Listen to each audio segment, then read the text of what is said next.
We come together not to add something to our lives, nor to gather more ideas with which to improve the human scene, but to rest a moment in the awareness that there is a presence here, a presence that has been with us from the beginning. If there is any purpose in our being together, it is to remember that the harmony we seek cannot be established by human effort, and the peace we long for cannot be secured by personal striving. For centuries, the world has labored under the belief that through enough thought, enough planning, enough force of will, life can be reshaped into something whole. Yet each attempt, no matter how sincere, leads only to further restlessness, because that which is born of human effort must be maintained by human effort, and therefore never brings freedom.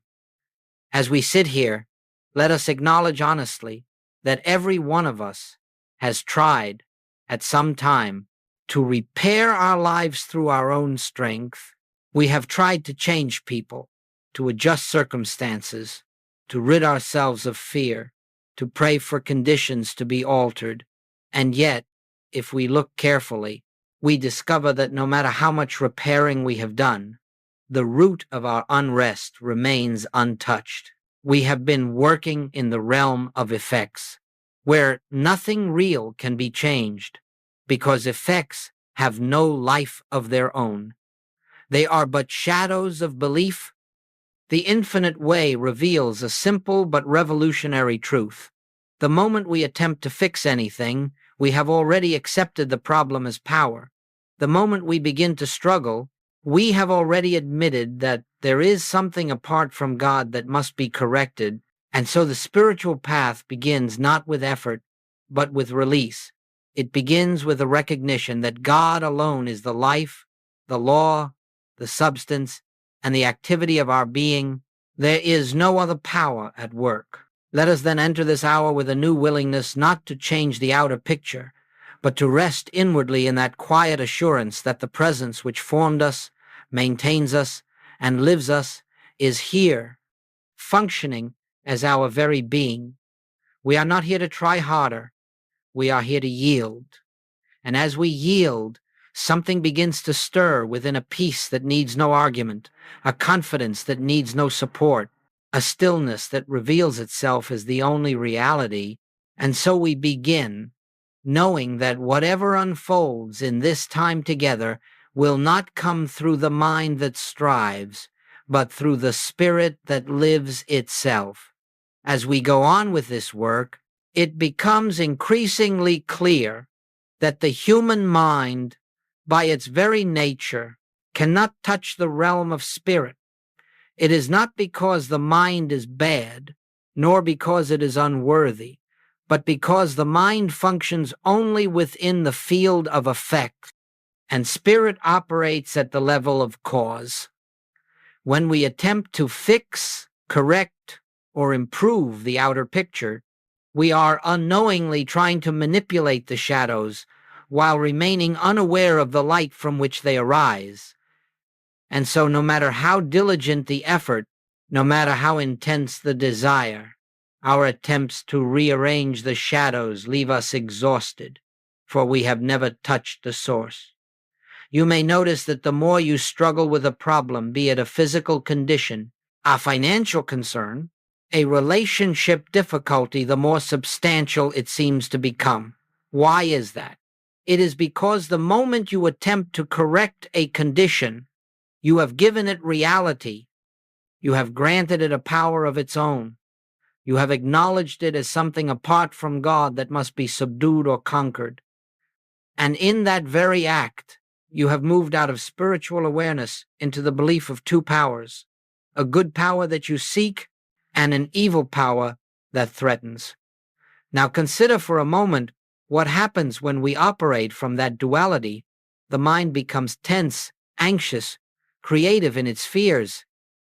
It begins to speculate, to judge, to analyze, to project. All of this activity is but a sign that we have accepted the appearance as true and are now working with it on its own level.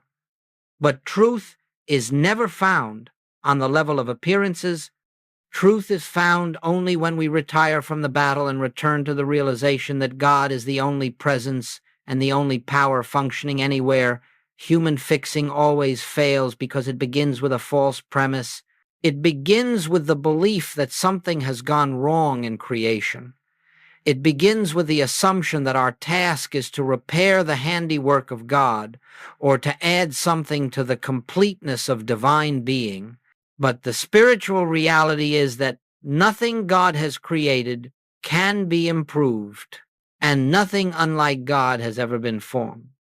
The entire structure of fixing rests upon illusion. And so, in this work, we are asked to lay down the tools of the human mind, not because they are sinful, but because they are useless in the realm of spirit. We do not reach God through thinking, planning, pleading, or even through our most earnest desires. We reach God when thought becomes still, when effort is surrendered, when we recognize that the divine activity is already present and needs no assistance from us. This is not an easy realization, because the mind has been trained through centuries to believe that its task is to solve, to manage, to correct, to protect. But as long as we are engaged in the work of fixing, we are closing our ears to that still, small voice which whispers, "Be still and know that I am God." Not be clever, not be strong, not be determined, but simply be still. In stillness, the false sense of a problem dissolves, not because we have conquered it, but because we have ceased granting it reality. As we continue deeper, we must remember this. Anything we try to fix, we first affirm as real. Anything we release into God's presence, we allow to dissolve as illusion. Let this sink gently into your consciousness, for upon this foundation the entire spiritual life rests. As we go forward together, let us remember that all spiritual progress rests upon a single shift, turning away from the world of effects and returning to the realization of cause. Nearly the whole of human living is spent in the realm of effects, looking at bodies, finances, relationships, politics, emotions, and trying to improve them.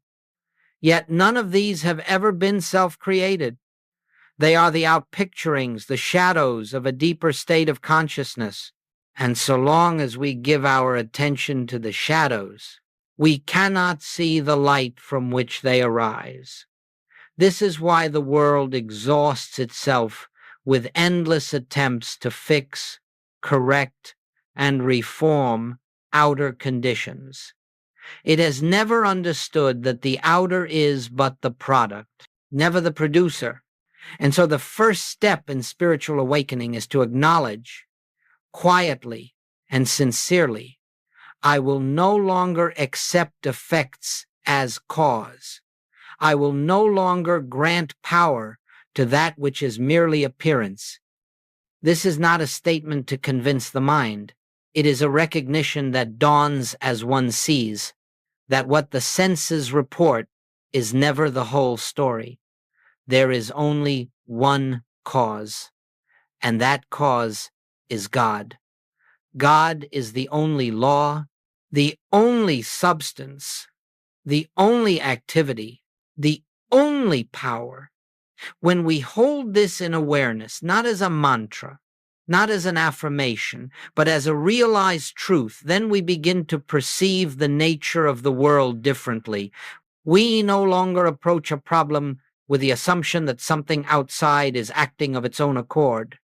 Instead, we recognize that everything appearing in our experience is but the picture taken of our consciousness. It has no life, no will, no substance apart from the consciousness beholding it. And so the inner work becomes very simple, turning away from the picture and resting in the source. We do not deny appearances. That would be foolish. We do not fear them. That would give them power. We simply refuse to work with them. refuse to grant them causation. For appearances are not cause. They have never been cause. They can neither bless nor harm. They have only the life we unconsciously lend them. The moment we realize this, even faintly, a shift takes place within. A certain peace begins to replace agitation. Fear loosens its grip, not because the problem is solved, but because we have ceased treating the problem as a power, and in that moment, the presence of God begins to be felt, not as an idea, but as a living, active reality, quietly asserting itself. This is the beginning of true healing. Healing never takes place in the outer world. Healing is the restoration of our awareness of the one cause. And as this awareness deepens, the effects naturally reform according to the nature of their source. Harmony appears because harmony is inherent in God. Supply appears because supply is inherent in God. Peace appears because peace is inherent in God. Do not look to the outer for change. Rest in the inner, and the outer will follow. Turn from effect to cause, and you will find that the problems which once seemed so formidable lose their substance, for they never had any reality except the one we assign them. It is in this turning that we begin to live spiritually. It is in this turning that we step out of duality and rest in the realization of one presence. And it is in this turning that the whole structure of fear begins to dissolve. As we continue, let us come gently into the realization that the entire secret of spiritual living lies in a rest that is not of the body and not of the mind. It is the rest that comes when the personal self ceases its labor, when the mind becomes still of its own volition, and when the heart no longer reaches outward for help, but inward for recognition. This rest is not something we create, it is something we permit. The world has always assumed that answers come through struggle, through mental concentration, through effort of some kind. Yet every mystic who has touched the realm of spirit has discovered the opposite, that the presence becomes known not in striving, but in silence. When the mind stops trying to solve, when the emotions stop trying to influence, when the will stops trying to achieve, a great unveiling occurs. Grace, which has always been present, flows of its own accord. You see, God does not respond to our effort. God does not respond to our words, our pleading, or our persuasion. God is not something to be moved. God is infinite activity already in motion. It is only the mind's restlessness that hides that activity from our awareness. When the mind is busy anxiously projecting, planning, resisting, hoping the movement of spirit is obscured, not because God withholds itself, but because the noise of our own thoughts fills the space where God would be heard. True prayer, as we understand it in this work, is not the utterance of words. It is not asking for anything. It is not even the mental contemplation of spiritual ideas. True prayer is quiet listening. True prayer is the inner stillness in which the divine presence announces itself. When Scripture says, "In quietness and confidence shall be your strength," it states a spiritual law. When it says, "Be still and know that I am God," it gives the precise method of spiritual realization. And when Jesus said, "I can of mine own self do nothing," he revealed the secret of his healing ministry. The personal self must be silent so that the divine life may act. Rest, then, is not a passive surrender. It is the active recognition that God is already doing the work. It is the relinquishing of the belief that we must guide, control, manage, or manipulate anything within or without. It is the awareness that all spiritual power is present here and now, requiring only our stillness for its activity to be revealed. When we enter this rest, something extraordinary begins to happen. Problems lose their urgency, fear loses its authority, the need to find answers diminishes, and a quiet assurance emerges not because we have solved anything, but because we have touched the realm in which nothing needs solving. This is the rest that allows grace to flow. Let us understand clearly, grace is not something that begins when we become still. Grace is the eternal functioning of God. Stillness simply removes the interference. The moment our striving stops, the divine rhythm becomes evident. The moment thought quiets, harmony rises to the surface. The moment desire ceases, fulfillment becomes visible. Rest does not create spiritual good, it reveals it. And so, in this work, we learn to be still, not as a technique, but as a recognition. We are still because we know that the Father within is doing the work. We rest because we trust that the invisible activity of spirit is ever present, ever operative, and ever complete. In this sacred rest, life begins to unfold from the center outward, not by our effort, but by God's grace. Now let us come to a point that is often taken outwardly and therefore misunderstood. This matter of doing nothing.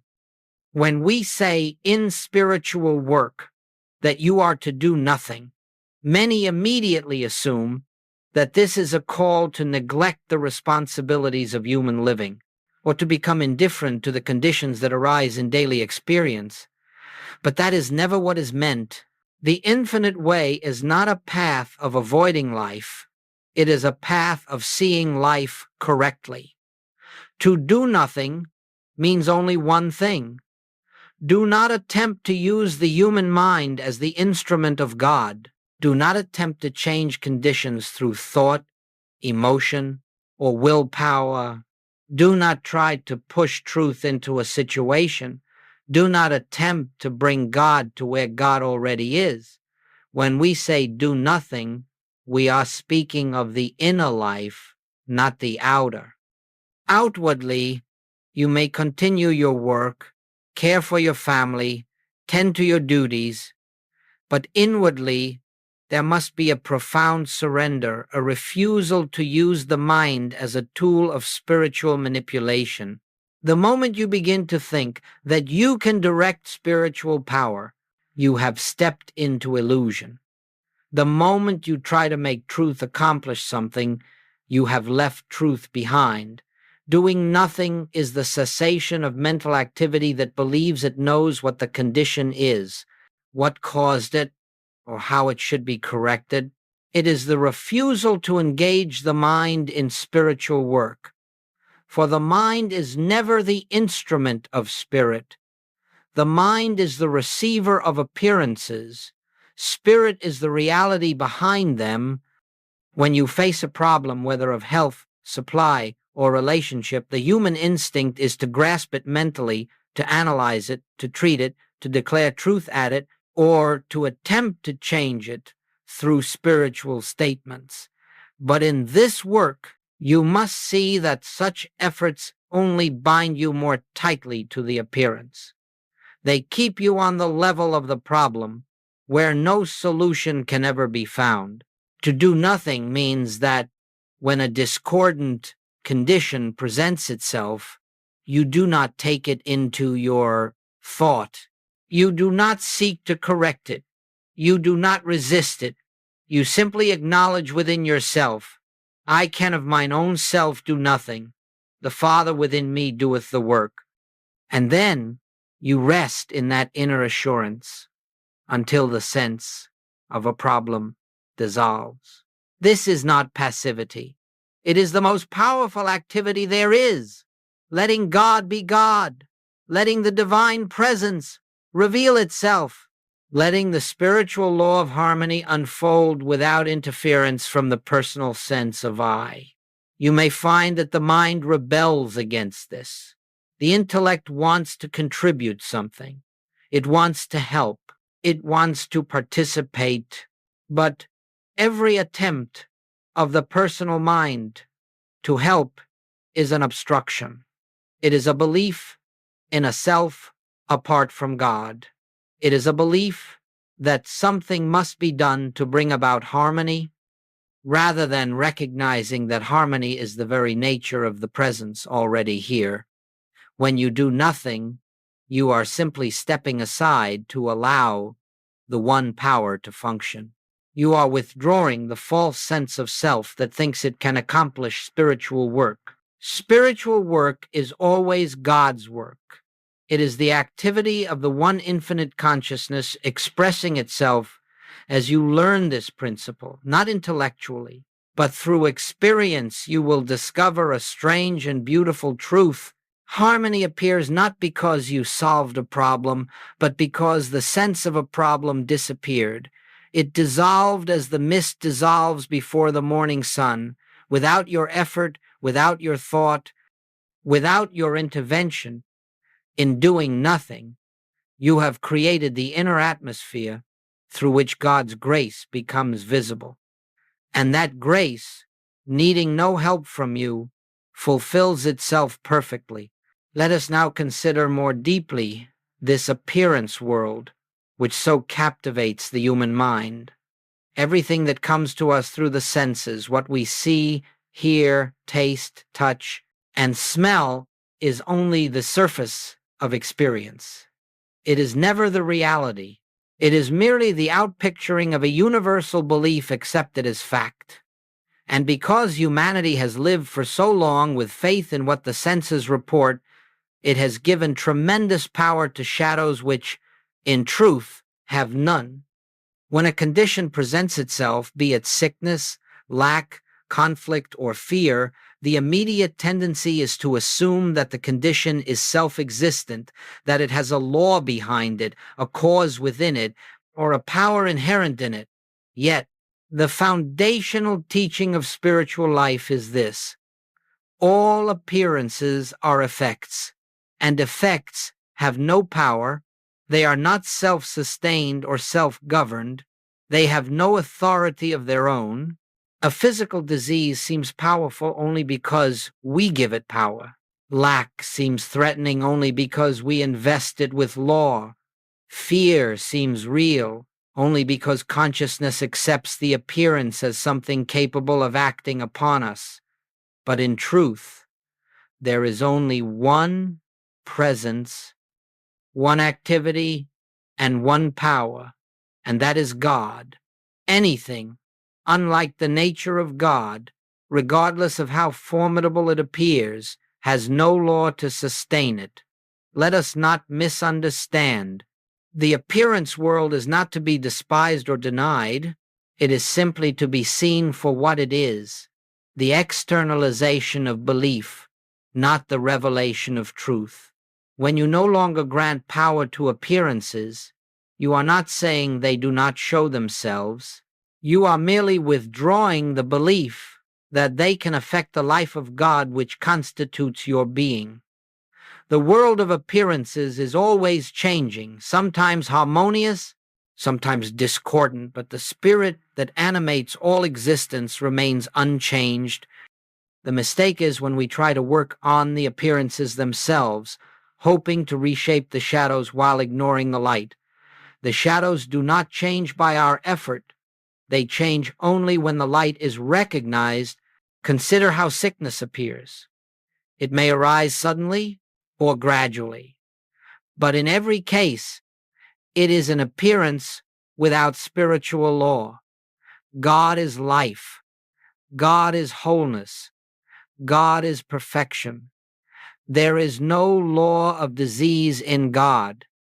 Therefore, disease cannot have real power.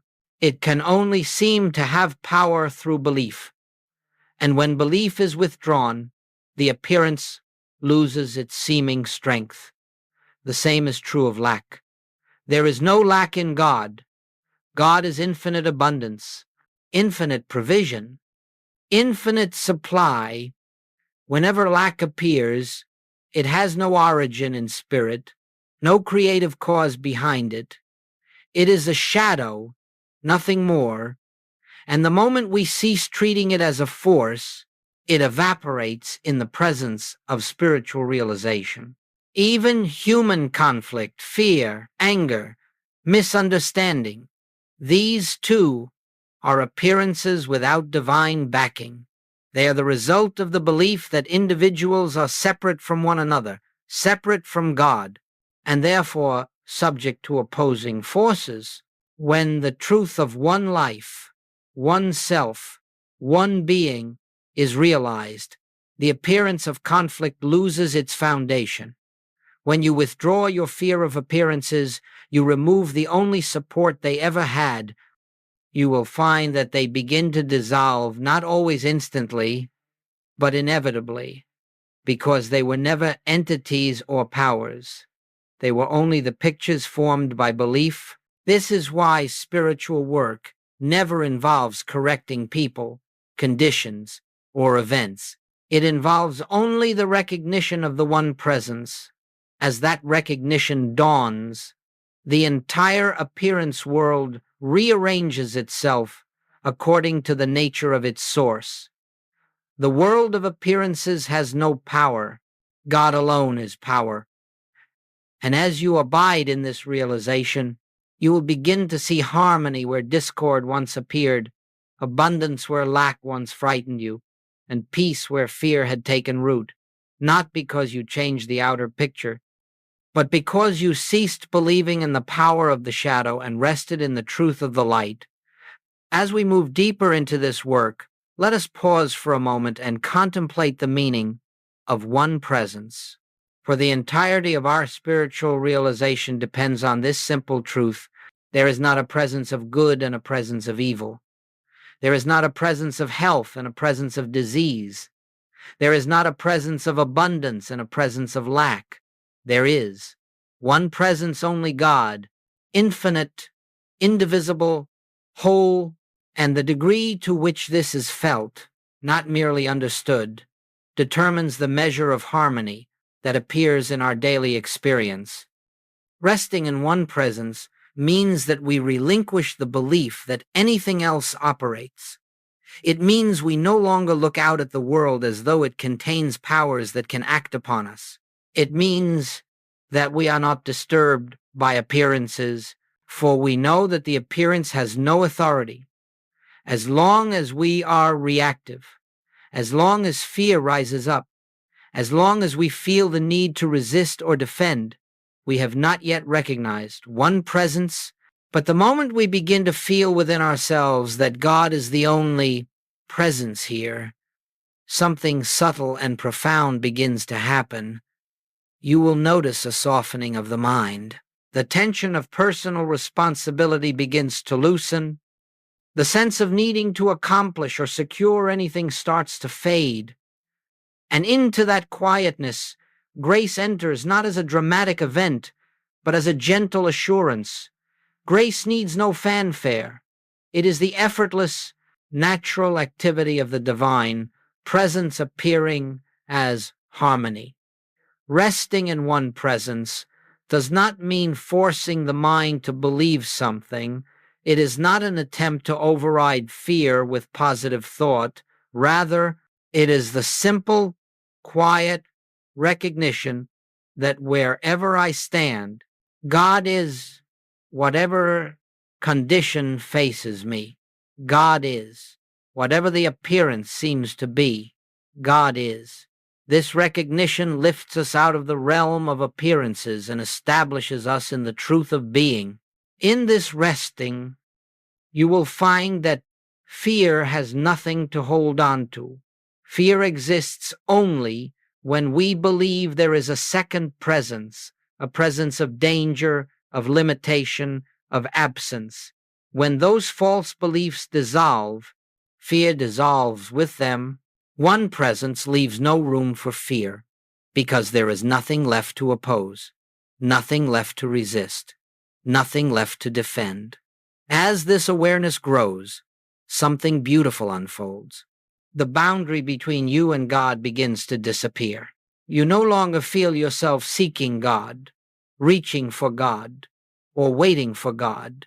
You begin to sense that God is the very life of you, the very breath of you, the very consciousness of you. God becomes not an external helper, but the inner activity of your being. This is the moment when grace begins, not because God has suddenly appeared, but because you have ceased clinging to a false sense of self. Grace has always been functioning, but the noise of personal striving drowned it out. When that noise subsides, the presence makes itself known, not as a thought, not as a feeling, but as a quiet certainty that all is well, all is sustained, all is fulfilled. And so, resting in one presence is the doorway to spiritual living. It is the foundation of healing. It is the essence of peace. When you rest in this awareness, you will find that harmony appears not because you have changed conditions, but because you have recognized the one behind all conditions, and in that recognition, the appearance world aligns itself with the truth of the presence that governs all. This is the true beginning of grace. It is the moment when God becomes more real to you than the appearance, when the invisible becomes more substantial than the visible, when the inner assurance becomes the law of your being. And from this resting place, life unfolds naturally, without strain, without fear, without the endless search for solutions, because you have discovered the one presence that is the solution to everything. As we proceed, it becomes essential to understand how harmony appears in our experience. Harmony does not come because we have corrected something in the outer world. It does not arise because we have applied truth to a condition. It does not unfold because we have said the right words, held the right thoughts, or practiced the right method. Harmony appears for one reason only, because the invisible, the presence of God, has been realized within. The visible world is not a world of causes. It is a world of effects. It is the picture formed by the state of our consciousness in the moment. And so, when you look upon your experience and see harmony, it is not because something has been fixed out there. It is because something has been revealed within. Likewise, when discord appears, we are not seeing a power in the condition. We are seeing a momentary absence of spiritual awareness. Now, let us be very clear. The invisible is always present. God is always present. The kingdom of God is always functioning. What we call demonstration is merely the point at which this invisible activity becomes visible to us, but the activity itself never begins. It never changes. It never increases or decreases. It is eternally complete. The mistake we often make is to attempt to change the visible world. But the visible does not change by manipulation. It changes by revelation. When your consciousness recognizes the presence of God as the only power, the only substance, the only reality, then the outer picture aligns itself with that realization. It cannot do otherwise, because it has no life of its own. It is only the image cast by the light of your awareness. You will notice that harmony often appears quietly, without fanfare. A problem that seemed large simply recedes. A condition that frightened you loses its sense of power. A need is met without struggle. These changes do not occur because you have solved anything, but because your inner state has shifted.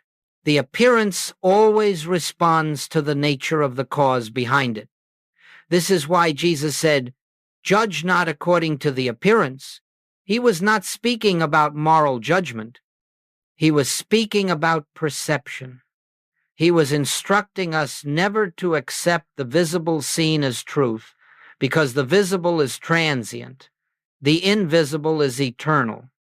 And so, When you rest in the awareness of one presence, when the mind grows still and the heart becomes receptive, the invisible harmony begins to outpicture itself. You will find that whatever needs to take form, whether in the body, in relationships, in supply, or in activity, appears without struggle. The form is not something you create. It is something you witness.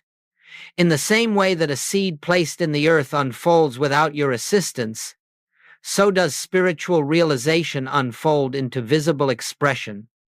You do not open the petals of the flower. You behold them. You do not command the tide. You watch it come and go, and you do not force harmony. You witness it as the natural appearing of the invisible. This is the meaning of the statement. Before they call, I will answer. The answer exists before the prayer. The form exists before the desire. The harmony exists before the problem.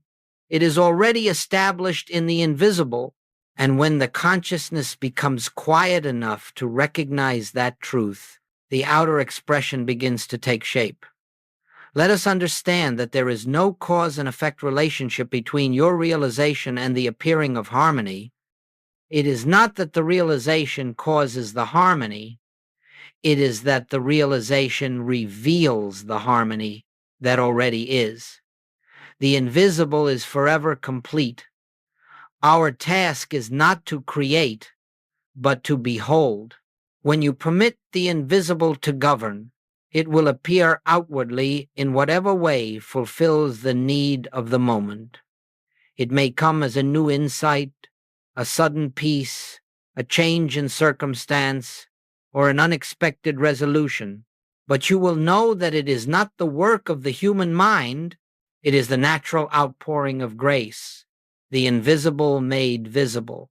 In this recognition, your life becomes a continual unfolding of spiritual harmony, not because you are directing your experience, but because you are allowing God to reveal itself in the only way God can, as the allness of your being, made manifest in daily living. As we bring this period of contemplation to a close, let us rest once more in the simplicity of what has been revealed. We have seen that there is no life to be fixed, no condition to be changed, no outer world to be reshaped. The entire burden of struggle has arisen from the belief that we as persons must somehow improve the handiwork of God. But as we go deeper into spiritual understanding, we discover that divine harmony is already established, already complete, already present as the invisible reality of our being. Whatever discord has appeared in our experience has been but a shadow of belief, not a power. Whatever fear has troubled us has had no law behind it, no substance sustaining it, and whatever healing we have sought has never been the changing of matter, but the awakening of consciousness to its oneness with God. When that oneness is felt, the need to struggle falls away, for we know that the Father within is the only activity of our life. Let us now leave behind the thought that we must strive to bring God into our affairs. God is already there. Let us set aside the impulse to reach outward for help. The kingdom is within. Let us release the burden of self-will, self-effort, and self-responsibility, and rest in the quiet confidence that divine intelligence is the very activity of our being. In this silence, you will find that there is nothing to ask for. There is nothing missing. There is nothing incomplete. You are standing in the presence of the one who has been your life from the beginning, the one who maintains and sustains all creation in perfect order. This presence does not begin its work when you call upon it. It is eternally functioning, eternally fulfilling itself as your life. And so, as we leave this time together, let the remembrance abide with you There is nothing you must fix. There is nothing you must make happen. There is nothing you must change. All that is required is the quiet recognition of God as the only presence and the only power. Be still often. Let the mind rest. Let the heart open. Let the spirit within you bear witness to itself, and in that sacred stillness, you will find the assurance that all is well, not will be, but is. May this awareness go with you, not as a thought, but as the living presence that walks where you walk, breathes where you breathe, and lives as your very being. And now we rest in that peace, trusting the unseen activity of grace, knowing that its work is already complete,